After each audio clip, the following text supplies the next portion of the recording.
จะพูดบ่ยังพี่น้องเนาะแบบไปนั่นอยู่ห้องนะเสียวตกใจได้กินเนาะเดิมเนาะมันละกิ่งเติบนึงอยู่บ่ฮอดบ่อย่างว่าเนาะญาติพี่น้องอยู่ใกล้ทางใดก็บอกรถเนาะซึ่งถ้าเฮาอยู่เรื่องเชิงที่คือว่าอะไรกันไว้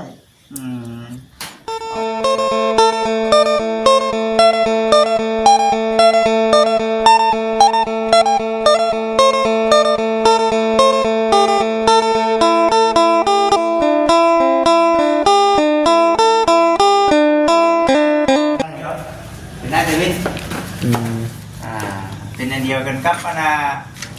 นางใหญ่เนาะเข้ากันอยู่เนาะชื่อกันอยู่ดิที่ใช่ทั้งนั้นคือหลังไงตัวนี้ส่วนยังมีเดืออยู่ว่าน้องบ่เดือเนาะแต่ว่าเพราะว่าของน้ำนี่สิใส่ช่องลมตัวใครจ้าช่องลมเป็นโอเคได้ผสมในช่วงนะวะเมื่อลงกำวะใส่ลงกำบ่ลงกนอนเด็กบ่ฮะนอนเด็กกินลงกำเดิน4 โมงกูแจ้งไว้นอนเด็กนอนแจ้งธรรมดาเลยกับว่านอนเด็กเนาะข้าทำลูกคนแรกเลยไหม4 โมงเช้าเลยซ้ำไว้นอนนะเนาะแบบนี้ซูเมอร์นี่ป้าต้องหลับเราไว้เลยเมื่อก่อนนอนดึกเมื่อก่อนพี่น้องเป็นประมาณตี 1 ตี 2บางที่หามือมานี่แหละแบบจักเป็นไหนบัดนี้นอนแบบอันนั้นไง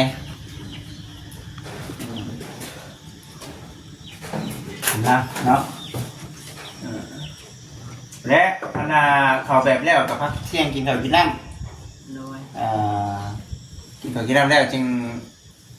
คุยตัวบ่เริ่มแล้วปูนมันบ่ปูนเนี่ยจะพังมันบ่แรงมันอยู่ครับยังต้องได้อะไรที่ไหมสมัย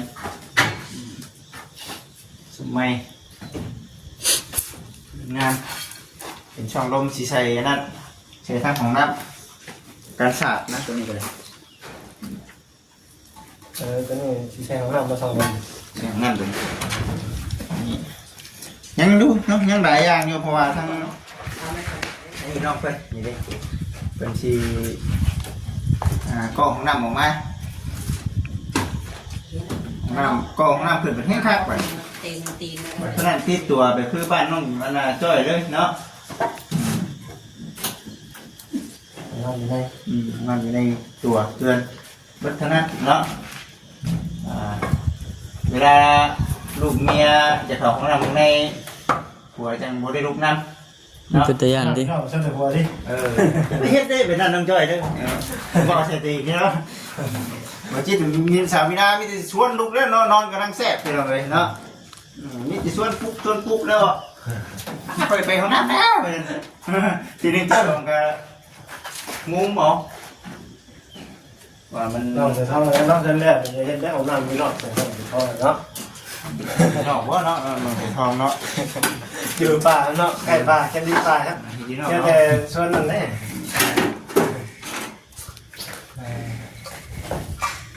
แหมไม่ได้ก็ได้เนาะนอกจากทองช่วยถูกประตูเพิ่มยืนนอนก็ได้ทำดีมีปัญหาแต่ข้าวตะกี้ห้องขัดเลยเนาะอย่างไปราป่าเพื่อสีหอนนี่โอ้ยแรงกับบ้ามันเป็นง่ายเนาะแต่ข้าวตะกี้ดีดออะไรพี่น้องดีนี่ทำมีของน้ำแบบง่ายมีของน้ำเมื่อจะให้ต้องให้หน้าเนี่ยโผล่ดำกับผู้โผล่เด็ดดิการเวลามันเปลี่ยนไปพี่น้องเลยเนาะสมัยเปลี่ยนแปลงเวลาคือเราเนาะน้ำไปเราถาป่าเวลาเราถาคนเนี่ยแล้วต้องคนเล่าอยู่ไหนแป๊บเดียวเอากันดีต่อหมายเข้ามาได้ไหมต้องเอาข้อหมายมันออกมาหมายน้ำไหลภาษาป่าที่เวลาภาษาคนกระตือบอกให้มันเป็นให้บอกให้คนเฮามันมีความกระตือรือร้นเนาะนี่แหละข้อหมายไว้นะกระตือรือร้นให้เฮาเข้าเฮ็ดเข้านั่นดาวยางมาอย่างไรแกไป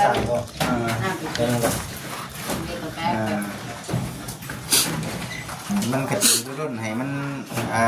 ลูกมันกูเก่าข้าวเฮ็ดข้าวสำเร็จเนาะ เราสั่งเนาะ แป๊บนึงแป๊บนึง ได้ ต้องดาวเซ่เลยนะ ซี่เราคน อย่าลูกดาว ไปว่ากัน นี่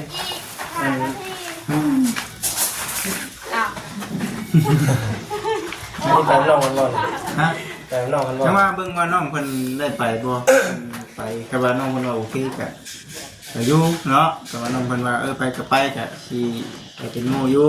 แต่ว่าเขากลับมายันบ่ได้กลับมาว่าสิได้เบิ่งรถเบิ่งนาพร้อมสิได้ไปเอาชิ้นหมูให้กับทางบ้านน้องไม้ตอนเช้าก็เอามาให้ทางนั้นไปเจ้าเฮ็ดอยู่เฮ็ดกินเด้เบิ่งไป เป็นอะไรบ้างเนี่ยยังชงลงเสียงเล่งอยู่บ้าง ได้บ่เนาะแล้วเราทำไมเป็นหันเป็นหนึ่งแค่นั้นจะบ่เป็นหยังเนาะไปบ่ไปได้บ่ไปบ่เนี่ยเราทำมาจบคลิปนี้เขาก็สิไปน้ำตัวให้บ่เวียงคนไปก่อนเนาะกับขี่น้ำบ่เวียงแหละบ่จิตวัดรถบ่จิตอยู่ห้านเด้อพี่น้องเด้อเนาะมื้อนี้ก็ได้บ่ได้เอาน้องคนไปคำว่ารถอยู่ห้านมียังว่าคำว่ารถแก้วยังว่านั่นคนเด้งบ่เกินนั่นหรอกคนเด้งก็สิไปเอาน่ะใช้ชุดนี้รถนี่เนาะทำไว้แบบนี้เนาะเนาะ อย่าเตะดิอย่าลงไปลงอิงแล้วดิ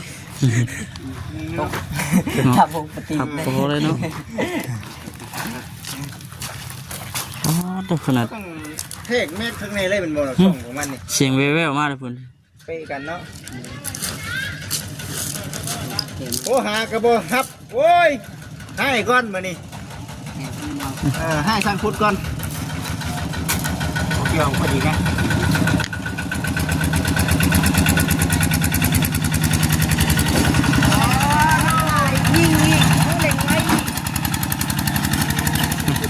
คอยเด้อ คนเห็ดโค้งอยู่เนาะ เลยชิมีแล้วดูดีแล้วเลยชิมีแล้ว นี่อยากกินข้าวไปยักน้องให้เมียนี่ สองโมงเลยจักกิน เที่ยงเลยดิให้เมียแล้วบาทเดียวเนาะคักโอเคทำให้เพิ่นเบิ่งอยู่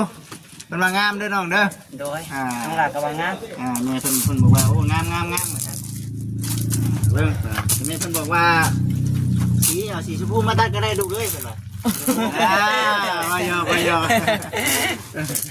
เมียเพิ่นบอกก็สิเอาแล้วพี่น้องเอ้ย สีชมพู มาหยอกกันซื้อเนาะครับสีอะไรมันกันนะ คือของน้องดาวเนาะ น้องดาวก็ได้นั่นก็ได้งามอยู่เนาะสีเดียวกันสีเดียวกันไม่สละ โอ้ตัวบูเดทเท่าบัดนี้ พักผ่อนน้องเอ้ยบัดนี้ ก็ น้องไป ไปพุ่นเบิ่งได้ ไปเบิ่งน้องดาว ไปเบิ่งก่อนบัดนี้ เป็นยังไปว่าจังนะ คืนนี้เป็นคืนบ่น้องหมายหากระมาบ่คือแบบมีคนอยู่ด้วยเฮ้ยบอกที่แม่ยังไง ถึงเราเมื่อคืนนี่ป้อน้องหลานยังตกใจ เป็นยังไง หน้าก็ซีดหน้า มันเบิดแห้งอยู่ดิ มีแห้งชิลุกจับเราคือพักหนึ่ง แต่ว่าชุดสาลานี่มันเป็นพระเจ้าเป็นแบบ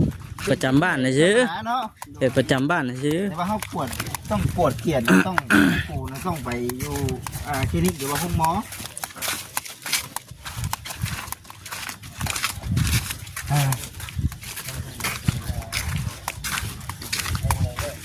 เฮ้ยไปดีเด้อไปบ่ อายุทางน้องกล้วยยังไปน้ำยาเป็นอยู่ เฮ้ย นี่ก็ดีคือว่าใครแน่อยู่บ่ เป็นมาเดียวบ่อาการมันเป็นสีไม่เมื่อยบ่ เบิ่งเรามันจะมาฮู้ไป เขากินได้ค่ะเขายังไม่ได้กิน นั่ง ไม่ได้กินข้าวเมื่อยเนาะ ยังบ่อยากบ่ กินแต่ตอนเช้า อยากอยู่ป่ะเขา บ่ม่วนนั่นก็โตเลยบ่อยากข้าวอยากน้ำแน่เนาะ มีแต่ผ่ายผูแขนเนาะ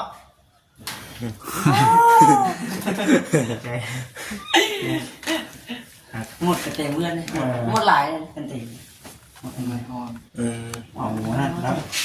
ห่อนป่ะ เอายาสีดเนาะ ห่อนเนาะ ที่น้ำเย็นเวลา เท่านี้แหละเนาะเบิ่งเลยแต่ที่เบิ่งน้ำก็บ่ได้หายนะบ่มีฮอดอารมณ์สิให้น้ำนะน้ำก็บ่ได้ไปเอาเนาะคักก็ดีอยู่ผู้เดียวพี่น้องเอ้ยสึกไปไหน มันบูมันตึงกระตัวในกับนั้นเนาะ ตัวก็ผู้ใดมากก็ได้กินเนาะบ่ได้กินก็ยาได้พี่น้องเอ้ยได้เจ้าของเพื่อนก็เมื่อยเพราะว่าเจ้าของเพื่อนอย่างนี้เนี่ย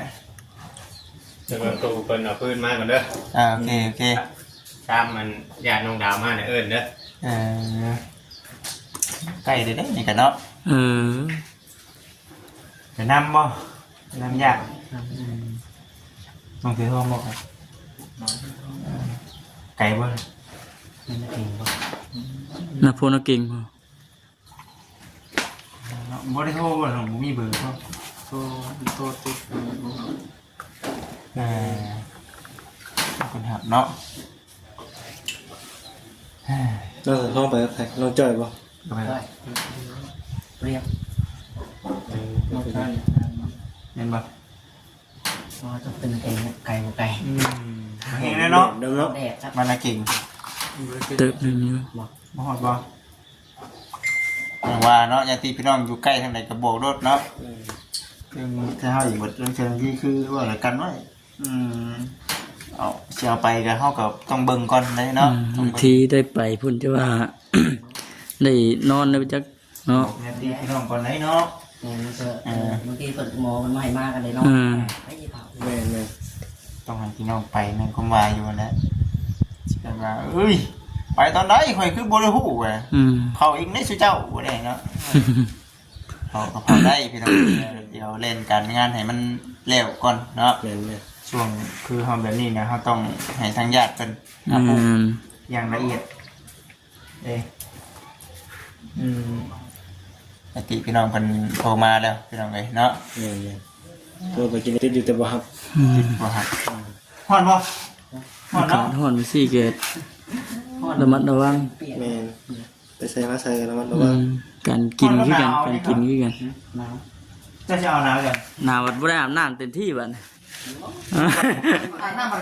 แกนอาบน้ำนี่เนาะเอานะ น้ำน่ะอุ๊บใจอาบน้ำเลย ำค่อยกล้าไว้ น้ำคือการอยู่หักอันนี้ครับมันหนักกั้นใจได้เนาะ กันใจได้ไปสิรถ กั้นใจว่าเฮาสิโฮดนะอีเด้ อย่าให้ ต้อง ดิ ไปสิมันต้มน้ำตลอดดิ ต้มน้ำอยู่หักบ่จิตนี่เฮามาต้มเนาะต้มน้ำ เห็นว่ามีเครื่องน้ำอุ่นเลยสิบ่งอน้องเนาะ บ่ง้ออันน่ะ บ่เคยต้มเลยบ่เคยต้มเด้อ ต้มได้บ่จิตน่ะตะกี้ก็บ่ได้ต้มเฮ็ดเก่งตะกี้น่ะ แต่กันใจก็จะว่านะพุทโธนะ เป็นพยานจริง แม่นี่โอ้บ่ได้หยามได้ซะพี่น้องเอ้ย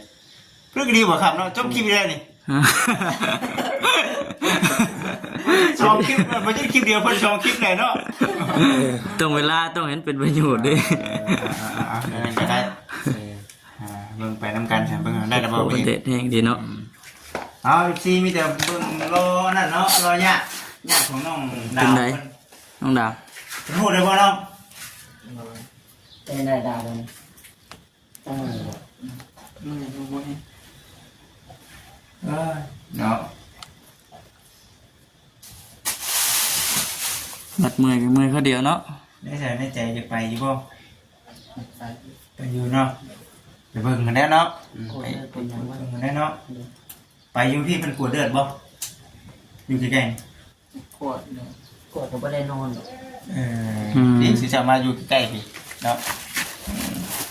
เนาะอยู่ไกลครับ นางยามต่างหลังเนาะ ยังไงสายยามเลยเพิ่นเลือดเนาะเลือดกระเตงยาให้ ใส่น้ำเกลือ ตอนใ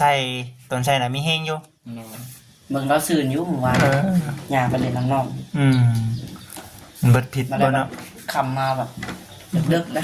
เลิก ยาดิ บ่ดิดยาบ่เนาะ ก่อน อืม เห็นรูปลงมันลุกมาอยากได้ป่ะ อืม หนากระซีดเบิดคืนนึงนี่คือป้าเป็นร้อยบาท ใช่แล้ว ต้อง บ่ได้ ฉี เย็ ด บ ยา จึง แห้ หาง บ่น้อ เนาะ งดาว น้องลาตั้งหามนาวหายังไงเพิ่นกิน มองแล้ว เดี๋ยวมันซื่น หากบ่ชื่นดิ ตั้งทรงรุดกินชมกินอย่างมัน ต้องเอาสมเนาะ แต่ก็มันน้องลาเคยเห็นกับบูฮู้ดอกว่าคือกันนะบ่เห็นตั้งพอเวลาเมื่อยน้องลาหาน้าวยังไงกินแค่นี้พอ หย่ำบ่ หยำดูกินนะอ่านได้เตะดิบอกชื่อกันเนาะ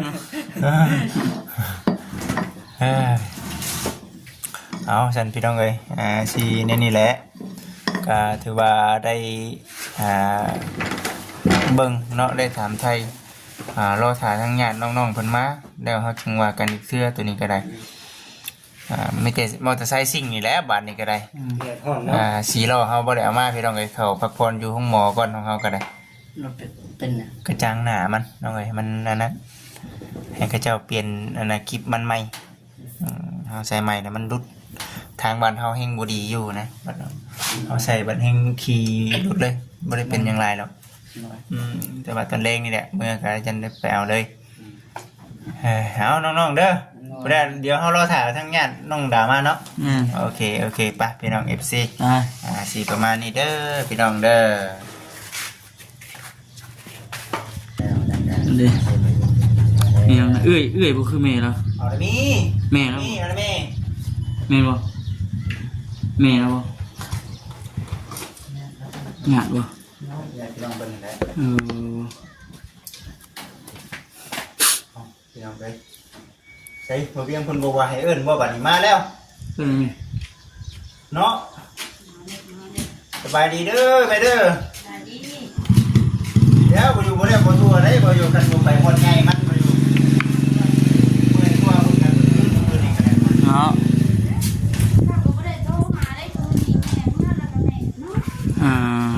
แม่ก็ลงใช่ป่ะ คือว่าลูกเจ้าสิดีสิเช้าเนาะ ก็ได้ว่าคือกับเจ้าของบ้านนี้พดยาจะ ไหนอย่างจะถ่ายคลิปบ่เกี่ยวจับกล้องคือตึงได้เชียว คือว่าชื่อแล้วสิ ก็ชื่อเลย กินข้าวเที่ยงนั่นนี่มานี่กินข้าวเที่ยงแล้วบ่นี่ อันน่ะ แม่น ยัง เนาะลูกได้ยินว่าลูกเป็นนี่ก็นั่นเด้อเนาะ มาแบบด่วนเด้อเนาะ เลยใช้บ่เวียงได้สั่ง เอิ้นเอา เบี้ยง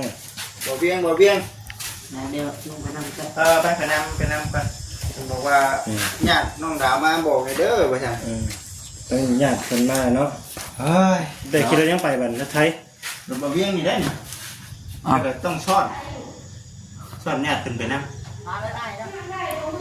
เจ้าสั่งเลยเดี๋ยวทำแล้วเขาน้องคนไปแล้วบ่ น้องเพิ่นได้ไปเนาะ ไปนำเนี่ยที่พี่น้องมาจะคุณบอก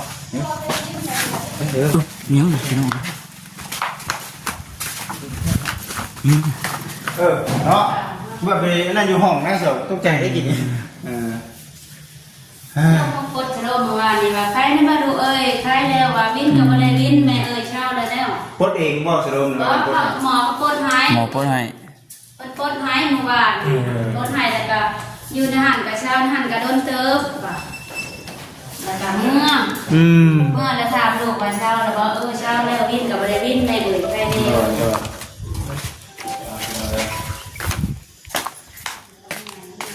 ย พี่น้องเนาะบัดนี้สิจบคลิปก่อนเด้อพี่น้องจังไดก็ขอบคุณหลายๆเนาะพี่น้องเนาะพูดคือทางนั้นฝนสิตกปะจ๊ะสบายดี